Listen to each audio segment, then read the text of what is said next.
东北季风与台风消息：东北季风持增强，迎风面的宜兰地区有局部大雨发生的可能。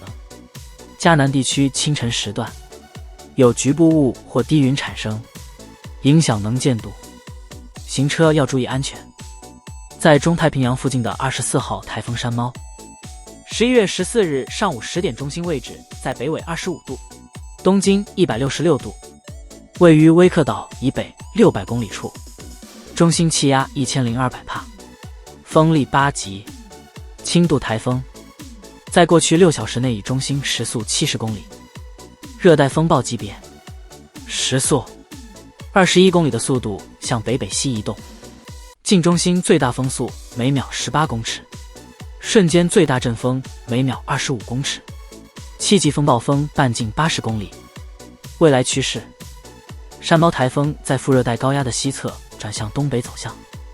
并可能在接下来的12小时内进入亚热带，海温低26度的环境下逐渐减弱，而并入北太平洋环流，中心时速加到80公里，时速30公里小北北东移动，但中心气压升到1005帕，不在台风状态的温带气旋持续朝北北东前进，气象单位预测24小时后逐渐而消散。记得关注再走哦。